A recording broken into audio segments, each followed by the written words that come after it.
What's going on, everybody? Big welcome to all my turtle enthusiasts slash turtle nerds, turtle geeks, turtle peeps, whatever it is that you want to call yourself. But we're back in my living room slash turtle room, and I'm setting up this new enclosure, as you can see. I'm gonna explain everything that's going on right now, but what I want to start with is the stand that it's on. Not sure how well you can tell. I have a step ladder here. So this is a custom made stand that I got from a guy out here. Built it himself. According to him and his brother built it themselves, and they used it to put I forgot what size tank they had up there. It might have been 75, might have been a 90, I'm not really too sure. That up here right now is actually 75, just to give you an idea of how big it is. But below they also kept a 75-gallon tank that they used as a sump, according to them. As you can see there, I got my Fluval FX5. And just to do a comparison, because I don't really have anything here to kind of like really put it into perspective how big this is and how tall this is. On like your normal everyday stand that you can fit a 75-gallon tank on, me being 5'8", the very top of that stand is sitting well below my waistline. Whereas this one, if I can just stand next to it, I'd say it's maybe 3 inches to 3 or 4 inches above my waistline, whereas your typical 75-gallon stand would be, I don't know, about 5 or so inches below my waistline. And again, I'm 5'8". Hopefully that gives you a better idea of how tall this thing is. That's why I actually need the step ladder to really do the maintenance. You can probably see my reflection in the glare there. Sorry about that. But just to kind of go over what it is that we are going on here. First of all, if you see, I got some zebra Daniels, about 5 of them.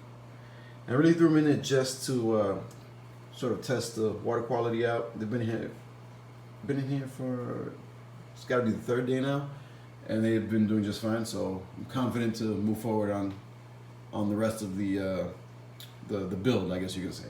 Now on the far left here, this is just one of those, and it gets a little dark in this corner, but that's one of those PVC platforms that I always make. I have videos about making those. If you want to go back and check those out, feel free.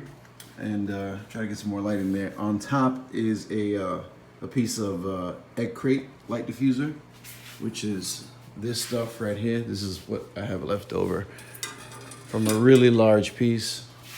Just put that there so you can get a good look. And it's spray painted black with the Krylon Fusion spray paint, which is of course aquarium safe. And on top of that is like this little plastic basket that I found at the dollar store. And inside of the basket, get a better view over the top, are just natural stone. You get them in 50-pound bags at Home Depot, Lowe's, places like that. And this is just one of those terrarium plants that I've had forever, and I kind of just zip tied it to the plastic basket. Now the reason I put that in here first is because I just wanted to kind of get an idea of how I was gonna kind of scape the tank and what was gonna go where, and what other items I was gonna attempt to put in here for decoration and stuff like that. And I just put that in there to kind of give me an idea of how everything else can fit, size-wise and positioning and so on and so forth.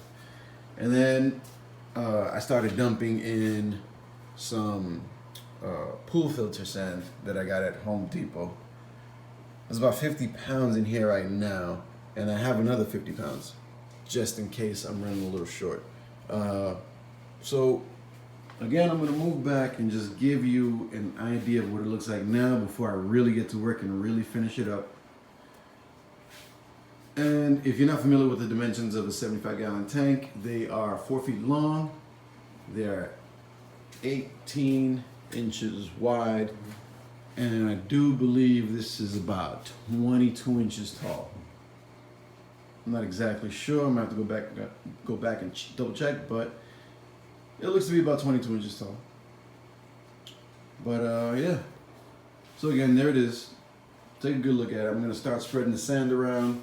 I have some aquarium plants that I actually removed the base of the aquarium plant. I actually have an example right here. I can only, sorry for the sloppy camera work there, but as you can see right here, I have these aquarium plants, and I cut pieces of the egg crate, and I zip tied them to the egg crate. That way I can bury the egg crate in the sand, and the plants will be well anchored so that the turtle that ends up coming in here doesn't just dig them out. Whereas in a fish tank, you can just kind of bury them in the sand themselves using the base that they come with. So that's just a little idea that I've actually used before, and it works out great with turtles. So again, take a good look, and we're gonna come back with basically the finished product. And we are back, and as you can see, we're 100% up and running. This tank came out looking super, super dope, in my personal opinion. Don't know how well it's gonna show off on this camera, but man, I can't say enough good things about this tank. I'm just head over heels about how dope this thing came out. And if we take a closer look, you might be able to tell. And he's taking a nap. Hilarious. But you might be able to tell that I've put my Giant Mexican Musk in here. This is actually the next day. And it's actually the second time I'm recording this, because first time I try to get on camera me putting the turtle into the tank, and the way he reacted was, in all honesty, just boring. And here I go with the second try, and he's asleep. But what happened the first time, he kind of just stayed in one spot and didn't move at all. He was completely frozen. It's almost as if like he was like in shock that he was in this new enclosure. It was very interesting. It was so much to the point that I thought it was actually something wrong with him, but everything's fine.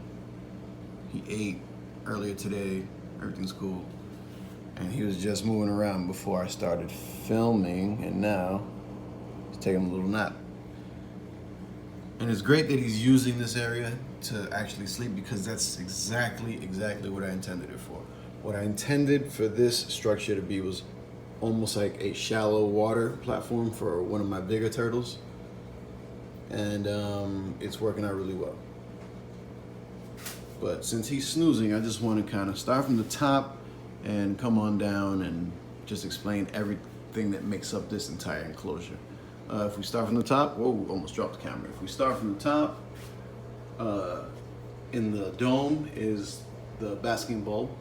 It's either a 50 watt or a 75 watt Zoom Ed basking bulb. I can't remember right now, but love the Zoom Ed bulbs. I've been using them for years and years and years. My favorite bulbs personally to use. And here is one of the Zoom Ed compact fluorescent UVB bulbs. And I use the 10.0 for this particular enclosure because I don't expect this turtle to bask very much, and it's gonna really get any of the UV it gets from this bulb, for the most part, from sort of like a surface basking situation. It's, I'd say, 7 inches away from the surface of the water, which is enough for the UV to actually penetrate the, probably an inch or so, maybe 2 inches of the surface of the water. So when the turtle's cruising around here on the surface and possibly maybe resting on that ramp or, whatever it might be doing, and he's up and running, it'll be able to absorb any UV rays. And back to the basking area, I have a ceramic tile sitting on the basking area, and that's just to kind of help hold on to the heat, so that if the turtle does feel like it wants to bask, it has a nice little warm platform for it to do so already. And that'll kind of allow me to kind of keep my costs down by using lower watt bulbs, especially for turtles that aren't going to be basking all the time. The only really high wattage basking bulb I use is for my map turtle, because he's basking several hours a day. So, but you know, that's a different story. It's a map turtle.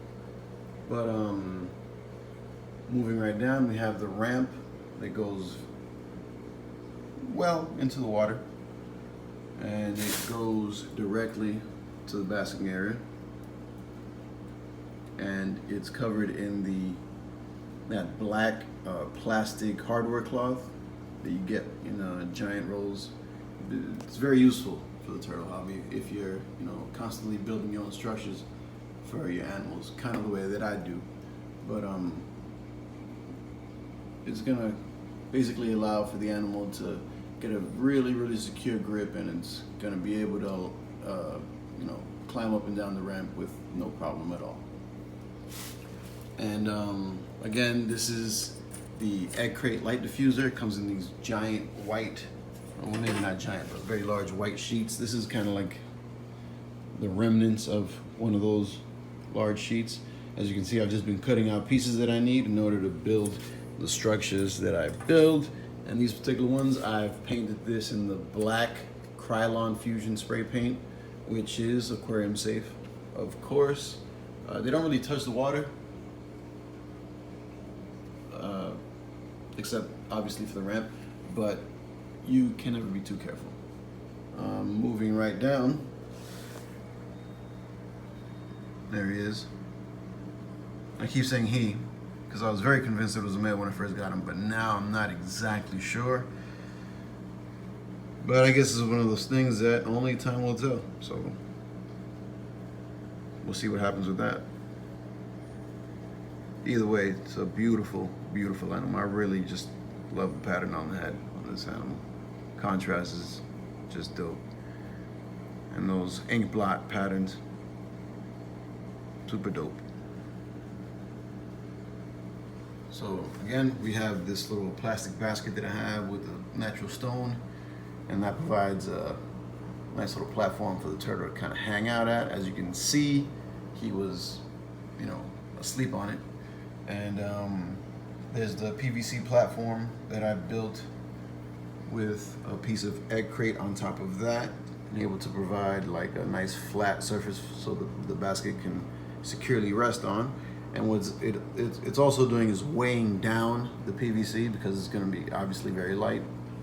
So it's less of a chance that the turtle's actually going to be moving it around. So that's always good. And then we have this terrarium, this artificial terrarium plant that is actually zip tied to one of these little holes on the plastic basket. If you can see the red zip tie over there, that's where it's connected.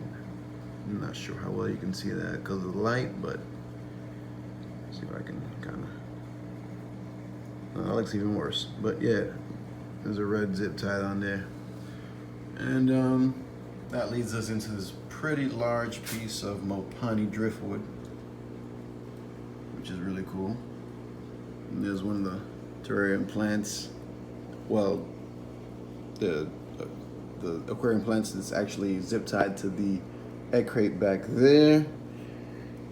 And then there's one of these little plastic bushes that I always use for pretty much all my enclosures.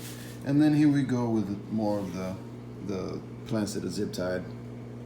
And as you can see from this look, it looks like they're just coming right out of the sand. You would never be able to tell that there's actually a piece of egg crate under there. And it's going to provide the perfect anchor, so the turtle will not be able to kind of just dig it out.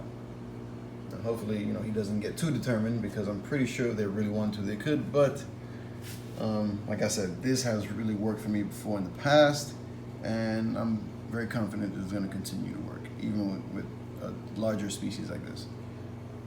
And here's another one. And that piece of driftwood, there's actually a Malaysian driftwood, which Malaysian driftwood and Mopani are my two favorite types of driftwood to use for turtle enclosures. But anyway, I'm just going to take another step back and just kind of show off what I'm working with here. The only change I might make is that I might have to rearrange the way the tops fit, because I want to take the filter from here and set it down on the floor because it's causing too much of a vibration. And sometime in the future I might also put another enclosure down here, but you know, that's neither here nor there right now. As as the way the pipes are back here, the tubing is not going to be long enough for me to just move the filter. So I would have to take off the hose, the entire thing, and kind of reattach them probably back here somewhere, and rearrange these two so that what I'd probably have to do just off the top of my head is put this one on this side, and you know, vice versa, and probably just cut out some rectangles on either side of this one so that the inlet and the output nozzles are, you know, in their proper places, and so that the egg crate top will fit flush. And then the hose from, if they're connected from this side of the tank, they'll just run down here and connect right to the canister, and that shouldn't be any problems, because this stand is very, very tall when compared to like a conventional stand. But that's probably the only change I'm gonna make. And I mean, other than that, I couldn't have asked for a better looking setup. I mean, the only thing I can think of is just having a larger tank, or you know, just leveling up to possibly a stock tank, which I can't have in here, obviously, but in the future, that's definitely going to be part of the routine, I would say. So yeah, with definitely don't want to risk making this video a little too long, because it's already getting up there. So we're gonna bring this one to a close. You already know, questions, comments, and concerns, go ahead and leave them down in the comment section. Anything you might want to know about my enclosures, this one or any other one for that matter. And if you have any, you know, suggestions or any tips for me that you think I can pull off in this particular enclosure, I would definitely like to hear what people have to say about that. And you know, just what people think about the enclosure in general. And yeah, that's pretty much it.